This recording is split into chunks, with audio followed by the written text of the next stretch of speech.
Chapter 6, Imagination, the Workshop of the Mind, the fifth step toward riches. The imagination is literally the workshop wherein are fashioned all plans created by man. The impulse, the desire, is given shape, form, and action through the aid of the imaginative faculty of the mind. It has been said that man can create anything which he can imagine. Of all the ages of civilization, this is the most favorable for the development of the imagination, because it is an age of rapid change. On every hand one may contact stimuli which develop the imagination.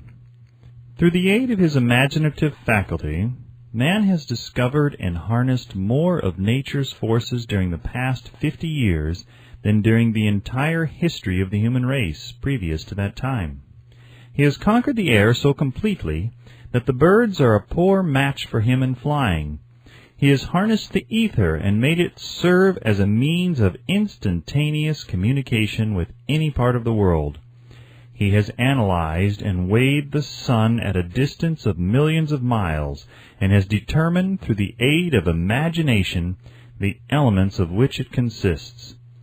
He has discovered that his own brain is both a broadcasting and a receiving station for the vibration of thought, and he is beginning now to learn how to make practical use of this discovery. He has increased the speed of locomotion until he may now travel at a speed of more than 300 miles an hour. The time will soon come when a man may breakfast in New York and lunch in San Francisco. Man's only limitation, within reason, lies in his development and use of his imagination. He has not yet reached the apex of development in the use of his imaginative faculty. He has merely discovered that he has an imagination, and has commenced to use it in a very elementary way. Two forms of imagination. The imaginative faculty functions in two forms. One is known as synthetic imagination, and the other as creative imagination. Synthetic imagination. Through this faculty, one may arrange old concepts, ideas, or plans into new combinations. This faculty creates nothing. It merely works with the material of experience, education, and observation with which it is fed. It is the faculty used most by the inventor, with the exception of the genius who draws upon the creative imagination when he cannot solve his problem through synthetic imagination. Creative imagination. Through the faculty of creative imagination, the finite mind of man has direct communication with infinite intelligence. It is the faculty through which hunches and inspirations are received. It is by this faculty that all basic or new ideas are handed over to man. It is through this faculty that thought vibrations from the minds of others are received. It is through this faculty that one individual may tune in or communicate with the subconscious minds of other men. The creative imagination works automatically, in the manner described in subsequent pages. This faculty functions only when the conscious mind is vibrating at an exceedingly rapid rate, as for example when the conscious mind is stimulated through the emotion of a strong desire. The creative faculty becomes more alert, more receptive to vibrations from the sources mentioned in proportion to its development through use. This statement is significant. Ponder over it before passing on. Keep in mind as you follow these principles that the entire story of how one may convert desire into money cannot be told in one statement. The story will be complete only when one has mastered, assimilated, and begun to make use of all the principles.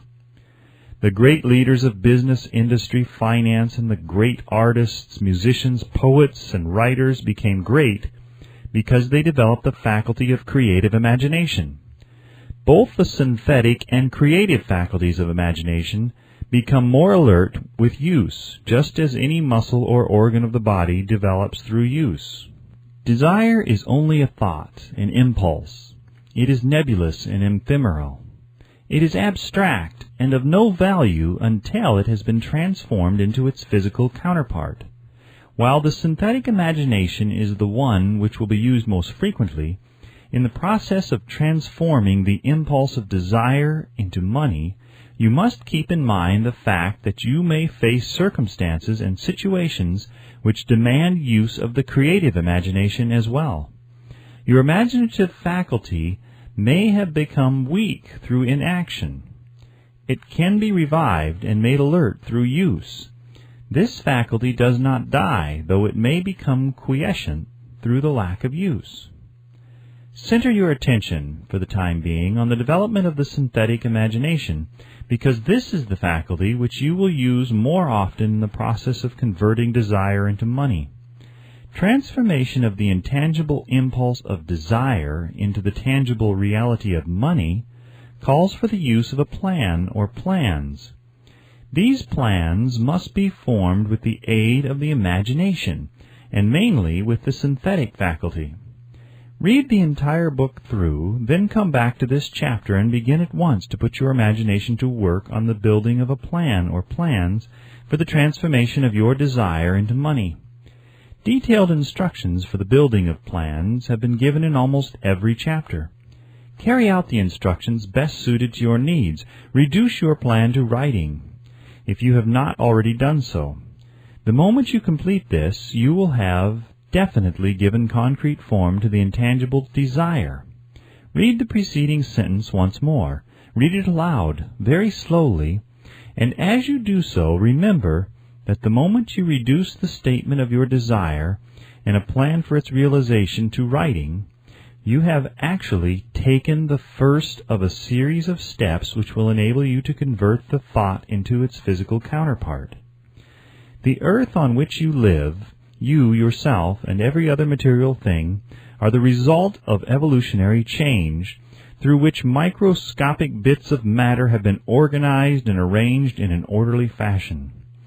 Moreover, and this statement is of stupendous importance, this earth, every one of the billions of individual cells of your body and every atom of matter, began as an intangible form of energy. Desire is thought impulse. Thought impulses are forms of energy.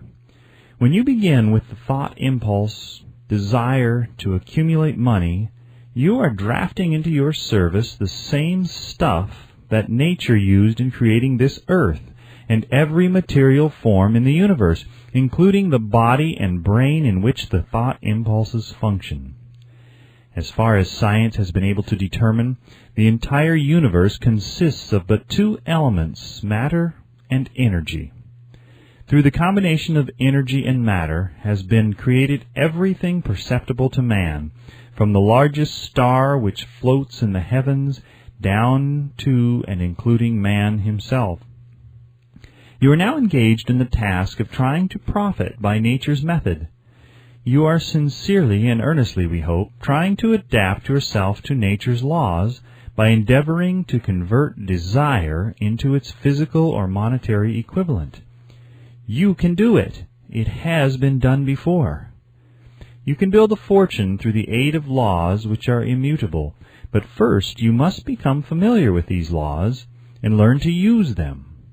Through repetition and by approaching the description of these principles from every conceivable angle, the author hopes to reveal to you the secret through which every great fortune has been accumulated. Strange and paradoxical as it may seem, the secret is not a secret. Nature herself advertises it in the earth on which we live, the stars, the planets suspended within our view, in the elements above and around us, in every blade of grass, and in every form of life within our vision. Nature advertises this secret in the terms of biology, in the conversion of a tiny cell so small that it may be lost on the point of a pin into the human being now reading this line. The conversion of desire into its physical equivalent is certainly no more miraculous. Do not become discouraged if you do not fully comprehend all that has been stated. Unless you have long been a student of the mind, it is not to be expected that you will assimilate all that is in this chapter upon the first reading. But you will, in time, make good progress. The principles which follow will open the way for understanding of imagination. Assimilate that which you understand as you read this philosophy for the first time. Then, when you reread and study it, you will discover that something has happened to clarify it and give you a broader understanding of the whole. Above all, do not stop or hesitate in your study of these principles until you have read the book at least 3 times, for then you will not want to stop. How to make practical use of imagination. Ideas are the beginning points of all fortunes. Ideas are products of the imagination. Let us examine a few well-known ideas which have yielded huge fortunes, with the hope that these illustrations will convey definite information concerning the method by which imagination may be used in accumulating riches. The Enchanted Kettle. 50 years ago, an old country doctor drove to town, hitched his horse, quietly slipped into a drugstore by the back door, and began dickering with a young drug clerk. His mission was destined to yield great wealth to many people. It was destined to bring to the South the most far-flung benefit since the Civil War. For more than an hour behind the prescription counter, the old doctor and the clerk talked in low tones. Then the doctor left. He went out to the buggy and brought back a large, old-fashioned kettle, a big wooden paddle used for stirring the contents of the kettle, and deposited them in the back of the store. The clerk inspected the kettle, reached into his inside pocket, took out a roll of bills, and handed it over to the doctor. The roll contained exactly $500, the clerk's entire savings. The doctor handed over a small slip of paper on which was written a secret formula. The words on that small slip of paper were worth a king's ransom. But not to the doctor. Those magic words were needed to start the kettle to boiling, but neither the doctor nor the young clerk knew what fabulous fortunes were destined to flow from that kettle. The old doctor was glad to sell the outfit for $500. The money would pay off his debts and give him freedom of mind. The clerk was taking a big chance by staking his entire life's savings on a mere scrap of paper and an old kettle. He never dreamed his investment would start a kettle to overflowing with gold that would surpass the miraculous performance of Aladdin's lamp. What the clerk really purchased was an idea. The old kettle and the wooden paddle and the secret message on a slip of paper were incidental. The strange performance of that kettle began to take place after the new owner mixed with the secret instructions an ingredient on which the doctor knew nothing. Read this story carefully. Give your imagination a test. See if you can discover what it was that the young man added to the secret message which caused the kettle to overflow with gold. Remember, as you read, that this is not a story from Arabian Nights. Here you have a story of facts, stranger than fiction, facts which began in the form of an idea. Let us take a look at the vast fortunes of gold this idea has produced. It has paid and still pays huge fortunes to men and women all over the world who distribute the contents of the kettle to millions of people. The old kettle is now one of the world's largest consumers of sugar, thus providing jobs of a permanent nature to thousands of men and women engaged in growing sugar cane and in refining and marketing sugar. The old kettle consumes annually millions of glass bottles, providing jobs to huge numbers of glass workers. The old kettle gives employment to an army of clerks, stenographers, copywriters, and advertising experts throughout the nation.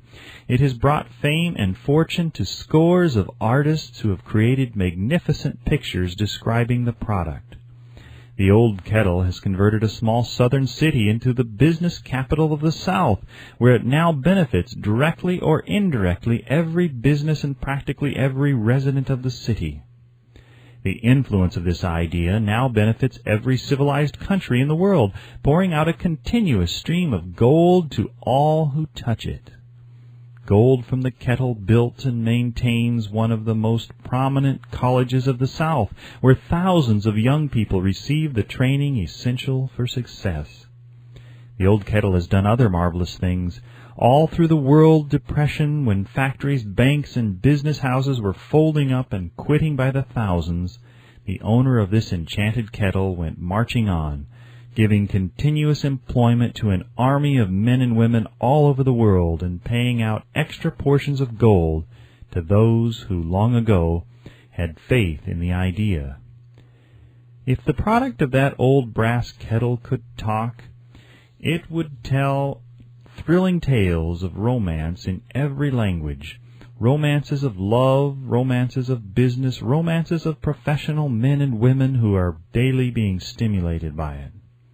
The author is sure of at least one such romance, for he was part of it. And it all began not far from the very spot on which the drug clerk purchased the old kettle. It was here that the author met his wife, and it was she who first told him of the enchanted kettle. It was the product of that kettle they were drinking when he asked her to accept him for better or for worse. Now that you know the content of the enchanted kettle is a world-famous drink, it is fitting that the author confess that the home city of the drink supplied him with a wife, also that the drink itself provides him with stimulation of thought without intoxication, and thereby it serves to give the refreshment of mind which an author must have to do his best work. Whoever you are, wherever you may live, whatever occupation you may be engaged in, just remember in the future every time you see the words Coca-Cola, that its vast empire of wealth and influence grew out of a single idea, and that the mysterious ingredient the drug clerk, Asa Candler, mixed with the secret formula was imagination. Stop and think of that for a moment.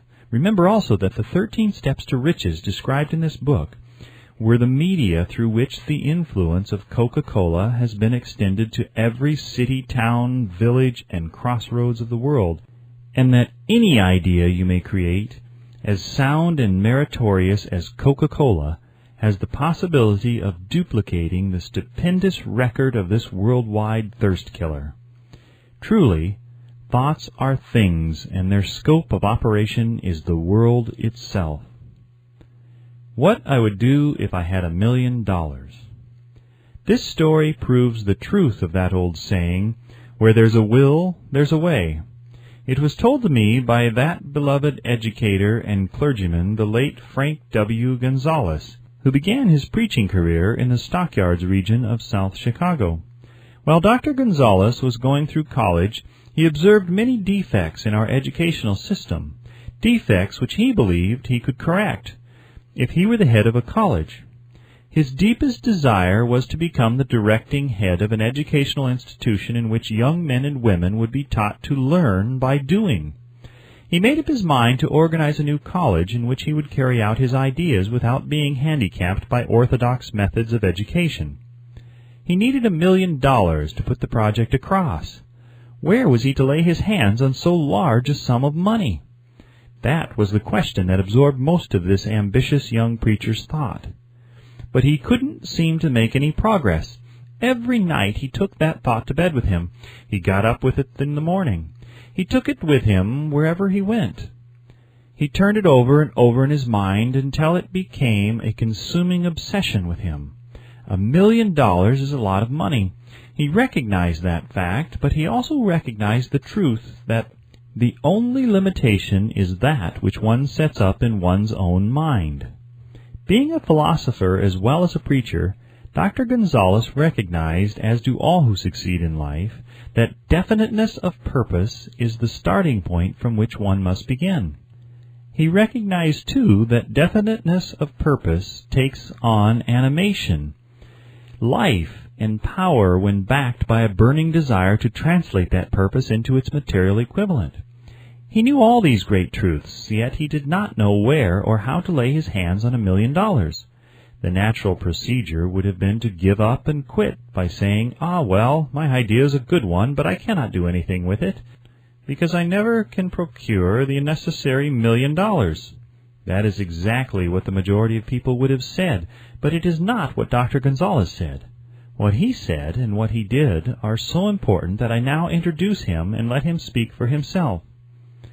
One Saturday afternoon, I sat in my room thinking of ways and means of raising the money to carry out my plans.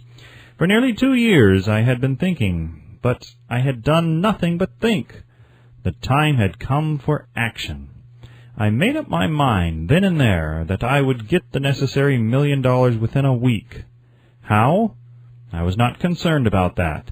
The main thing of importance was the decision to get the money within a specified time, and I want to tell you that the moment I reached a definite decision to get the money within a specified time, a strange feeling of assurance came over me, such as I had never before experienced.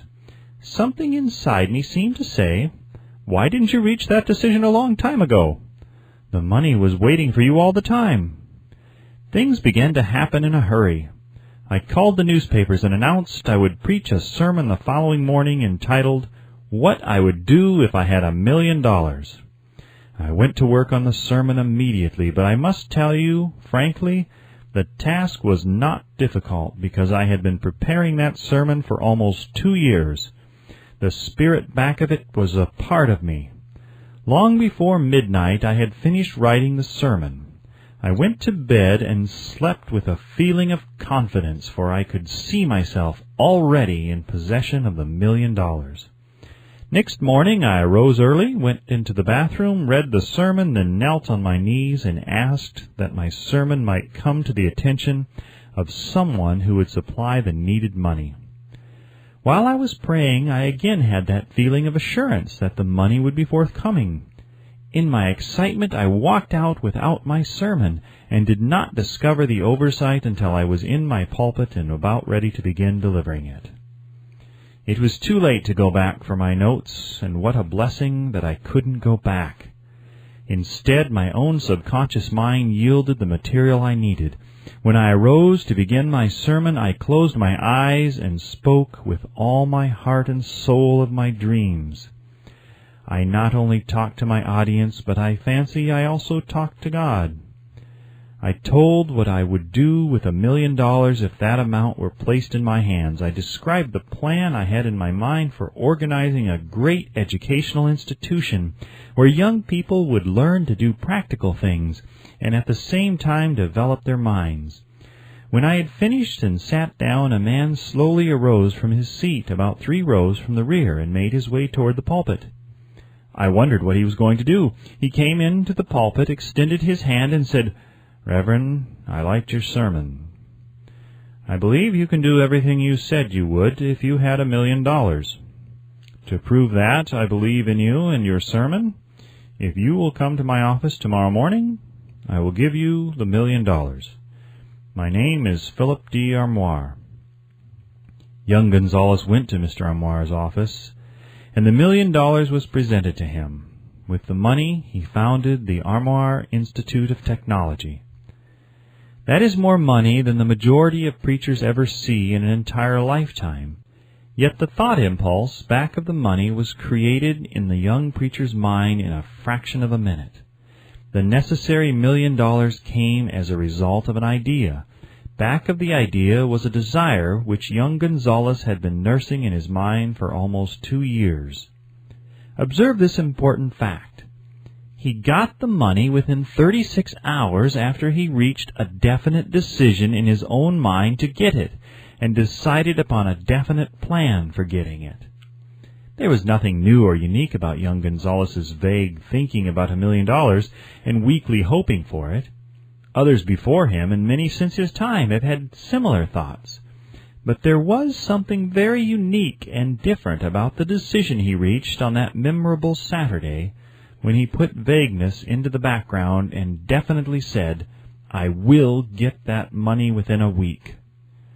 God seems to throw himself on the side of the man who knows exactly what he wants, if he is determined to get just that. Moreover, the principle through which Dr. Gonzalez got his $1 million is still alive. It is available to you. This universal law is as workable today as it was when the young preacher made use of it so successfully. This book describes step by step the 13 elements of this great law and suggests how they may be put to use. Observe that Asa Candler and Dr. Frank Gonzalez had one characteristic in common. Both knew the astounding truth that ideas can be transmuted into cash through the power of definite purpose plus definite plans. If you are one of those who believe that hard work and honesty alone will bring riches, perish the thought. It is not true. Riches, when they come in huge quantities, are never the result of hard work. Riches come, if they come at all, in response to definite demands based upon the application of definite principles and not by chance or luck.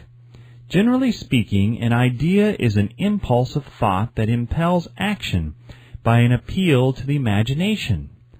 All master salesmen know that ideas can be sold where merchandise cannot.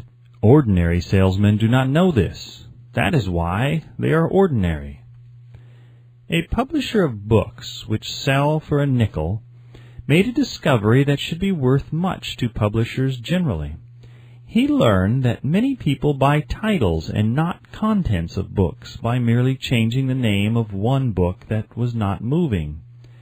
His sales on that book jumped upward more than 1 million copies.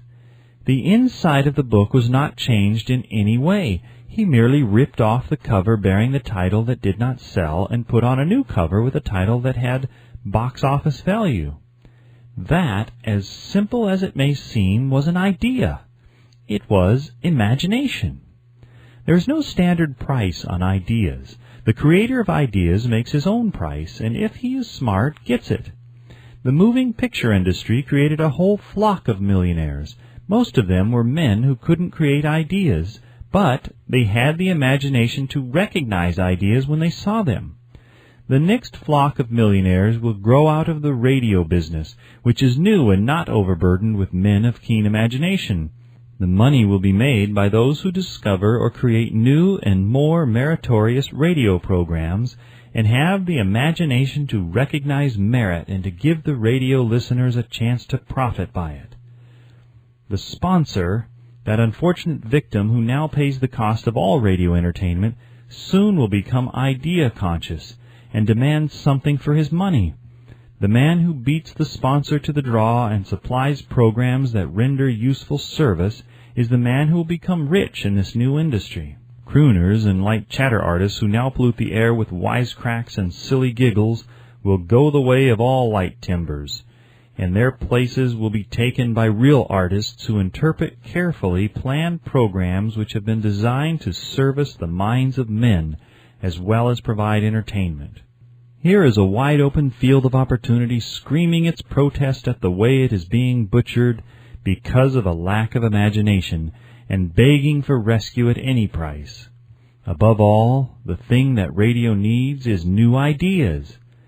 If this new field of opportunity intrigues you, perhaps you might profit by the suggestion that the successful radio programs of the future will give more attention to creating buyer audiences and less attention to listener audiences.